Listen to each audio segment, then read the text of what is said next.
Have you given up on women altogether? Watch the rest of this video. So every single day in my comments, I'm getting messages from guys like, oh, this girl cheated on me, or this girl left me and broke my heart, or this girl used me for money.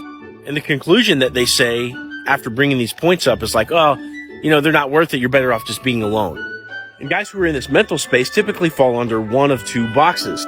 So the first type is the guy that just decides to focus on himself for a while, maybe starts working out, maybe starts learning how to make money, and he goes monk mode for a while, and then he re-releases himself back in the wild after a period of time.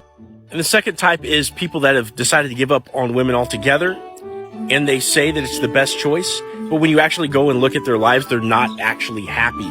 In other words, they're just focusing on the negative, and they've stopped trying because it's hard. Now, at the end of the day, you're either fulfilled or you're not. And all the evidence around you should show that, right? If you're living a fulfilled life, you should have a smile on your face. You should be doing cool shit. And you should be happy about the way your life is going. But at the end of the day, if you're not fulfilled, you're not going to emanate joy. And you're not going to have people around you as evidence of your high vibe.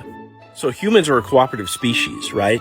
We're not exactly ants, but we work together and we typically pair bond. And you could almost say that we're biologically wired to want somebody right by our side. Now, of course, there's more to it than that, right? We're biologically hardwired to want other people too and all this kind of stuff. But a good portion of the population is much happier when they have a best friend by their side that they don't argue with all the time, that they get to do things together with, that shares the same values as them, and they can go forth and build something and enjoy, live out the rest of their lives together. Now, for a select few of you, depending on your specific life purpose, and hopefully you're highly engaged in that if this is you, you may not be called to have a life partner. But that is not the majority of human beings. And if it is you, you better take a look at what you're achieving, with your life purpose, if it's something that calls you to be single. But if you want to evaluate what box that you fall under, start asking yourself this.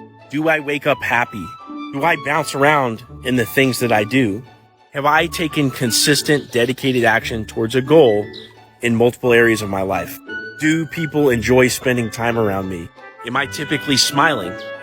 Am I happy about the direction of my life? And if I continue on this trajectory, am I going to end up in a good place?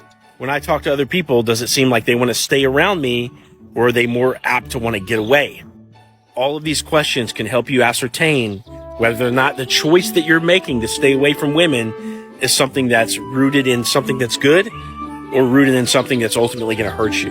Now, if you're changing camps and I've changed your mind, watch the pinned video up at the top of my profile, and it's going to tell you how to work one-on-one with me to accomplish your goals in terms of relationship. For everybody else, drop your thoughts in the comments.